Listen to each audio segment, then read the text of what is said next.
Good day, ma'am.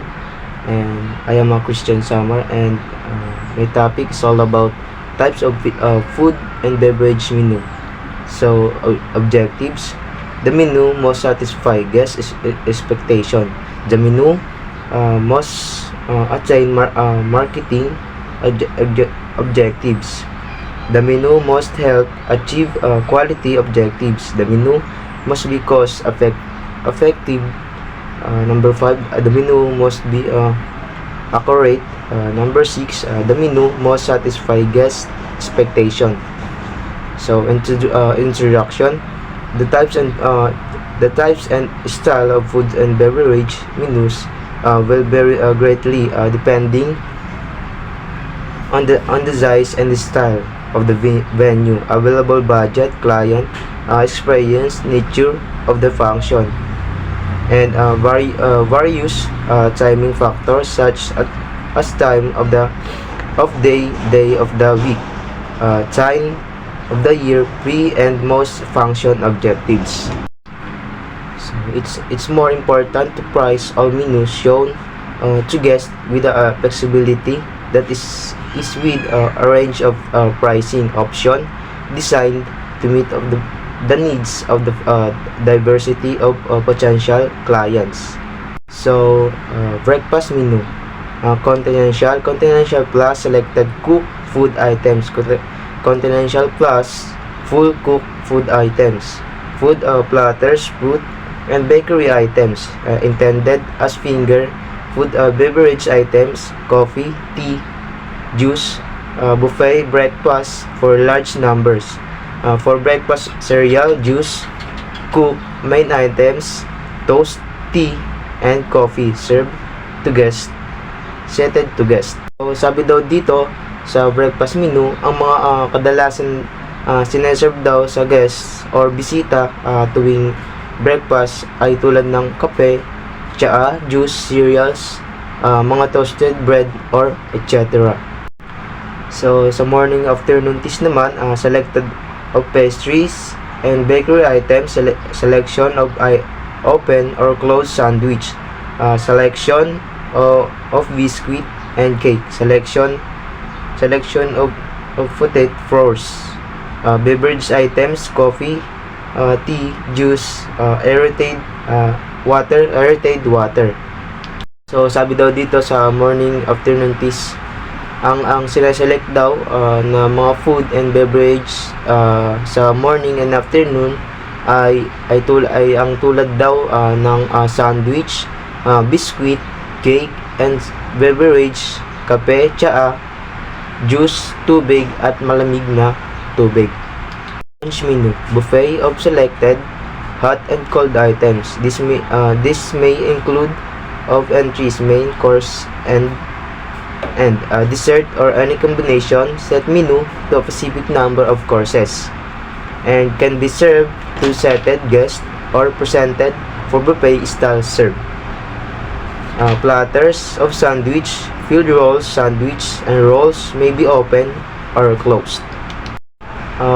Sa lunch menu naman, dito ka na magse-select ng buffet mo, hot and cold, and mga main course and dessert or any combination, and set menu muna kung saan nakaupo yung mga bisita, and dagdag ka na din ng mga sandwich na nakalagay sa plate. Dinners. Dinner are traditional heavier meals than lunches. This is because guests are not going to be doing anything after dinner, whereas with lunch there may be a needed for guests to pay attention and not nod off to sleep. So, sa dinner, ang hapunan daw ay napaka-traditional na, lalong-lalo na sa ating mga Pilipino, right? Kasi ang hapunan ay mabigat sa tiyan. So, bakit ko nga ba ito nasabing mabigat sa tiyan? Kasi pagkatapos kumain ng mga bisita ng panghapunan ay wala na silang gagawin kasi wala nang masyadong gawain paggabi, matutulog na lang.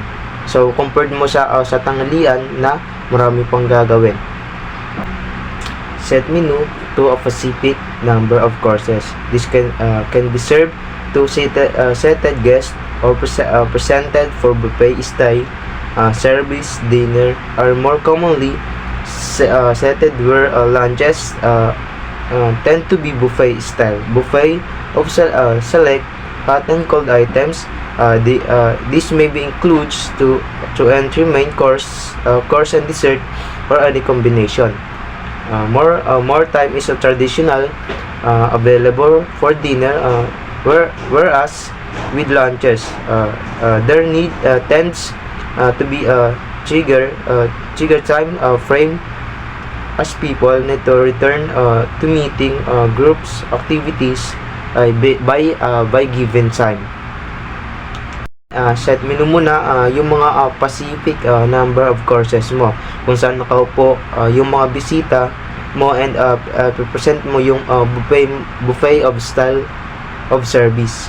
So sa isang buffet daw ng mga hot and cold na pagkain, and kasama ang mga pangunahing putahe at pangunahing ulam and dessert or any combination. Napaka-traditional na mas maraming available na oras sa dinner, na sabi ko nga kanina na wala nang gagawin pagkatapos kumain ng panghapunan. Kaya maraming available na oras, hindi katulad sa tanghalian ay ang bawat oras ay napaka-importante na, lalong-lalo sa ating mga tao, kasi maraming gawain, trabaho, pag-aaral, mag-aaral ka, mga pagpupulong or etc. So sa beverage naman, dito ka na magse-select ng mga inumin, alcoholic and non-alcoholic, and set a number of specific wine sa bawat table, and required na magbayad ang mga bisita for what they want and order, maybe to full bar facilities. Seminar conference. This usually involves a selection of light refreshment, small sandwich, and roads, etc. Compared to substantial menu items. The idea is not to send the people off to sleep. There is a defined needs to include healthy options such as fruit. Commonly, these meals are buffet style or finger food style to keep costs down, and to facilities the accept of people networking at the function. Tea, coffee, water, and pastries may be served to guests and arrival in the morning, while people are arriving, registering, and mingling. So sa seminar conference naman, ang sabi daw dito pag mga ganito daw na mga pagpupulong ay karaniwang daw dito na sineserve na foods ay ang tulad ng mga small sandwich and road, at pinaka-importante daw dito ay mga masustansyang prutas. Di ba pag nag-attend tayo ng mga seminar or kaya mga pagpupulong, di ba may mga free foods yan, pero hindi yung mga sabi dito, hindi yung mga nakakabusog, kundi pangaliw lamang upang hindi tayo mantok. So napaka-common na daw ang mga ganitong pagkain sa mga ganitong event, mga buffet style or finger food style, kasi para daw po makatipid, and purpose lang naman po nito ay ang upang mapanatili ang komunikasyon ng bawat isa, na sabi ko nga, upang maiwasan ng antok. So yun. Sa morning naman daw po, abang mga busy ang mga guest na nag-register at nag-usap-usap, ay maaari ka daw po na magbigay ng mga tsaa, kape at tubig.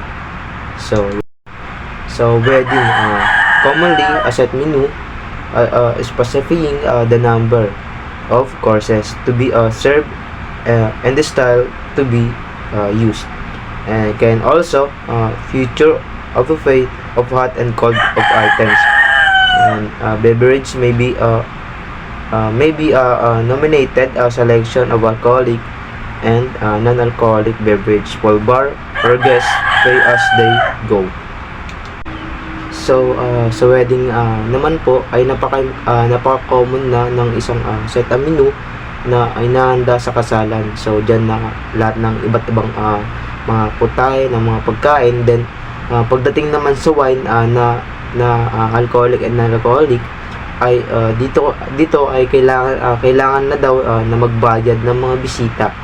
At kung tawagin nga sa atin, ay tagay, 'di ba? Pag inalapitan ka ng nung kinasal na may dalang wine or alak, ay papatagayin ka nila. Then parang magbibigay ka ng na kung tawagin kumbaga tithes and offering. So 'yun, bilang tulong, ganun, parang ganun. So, cocktail parties, platters of horse d'oeuvre and canapes can be presented in a buffet style or served by waiting staff. Beverage are usually to nominated selection and of alcoholic and non-alcoholic beverage up to a set dollar figure for a given time of period.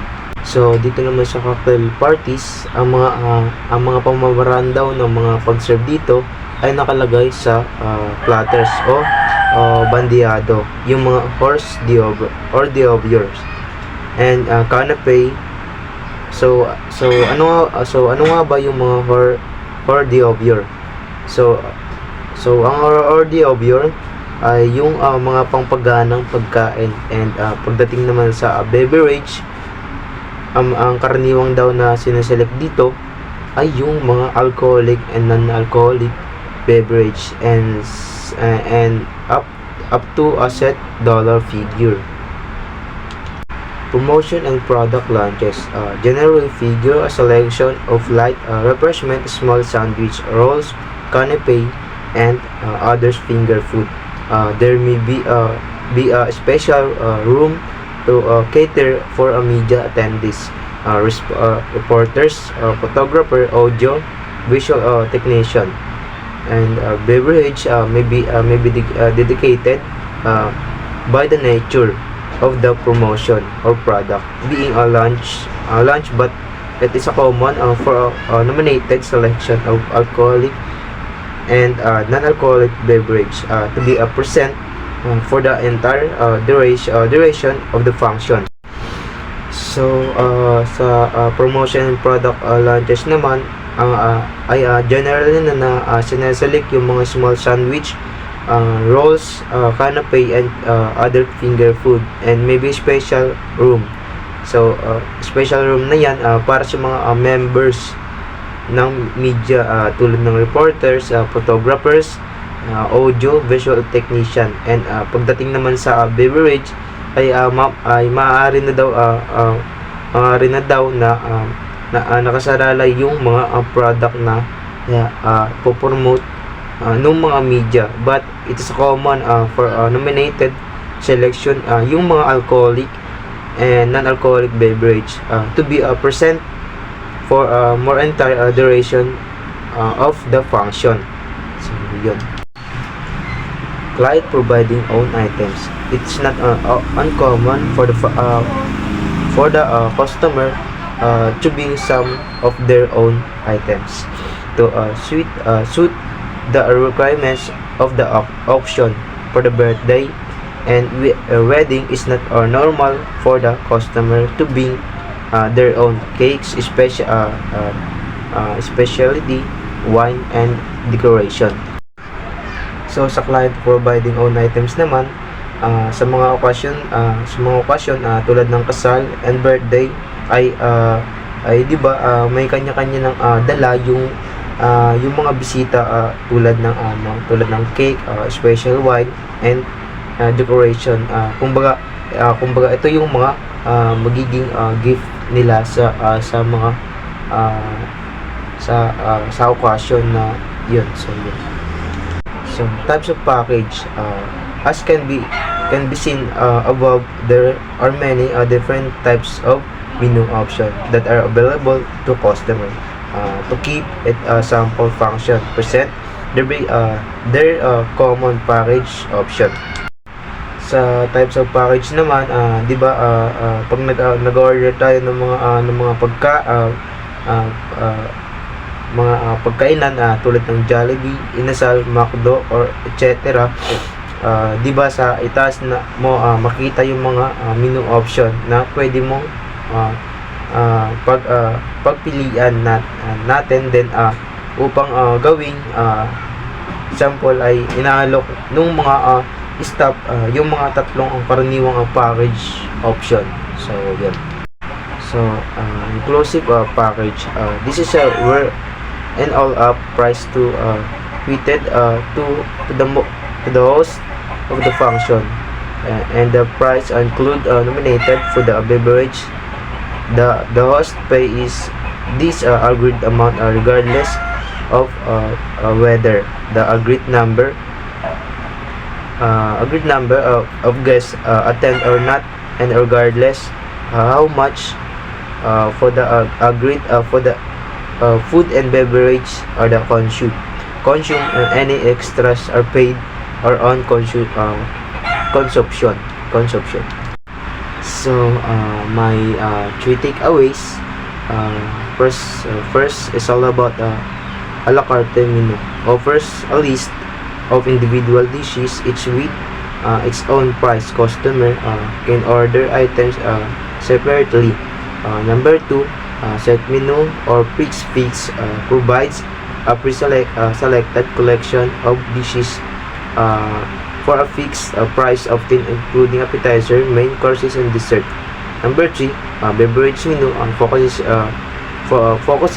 specifically on drinks, including alcoholic and non-alcoholic beverage. It may be a future cocktail, wines, beers, and soft drinks. So yun lamang po, and maraming salamat ma'am. Ingat ka parate, and God bless your heart. So bye bye, thank you po.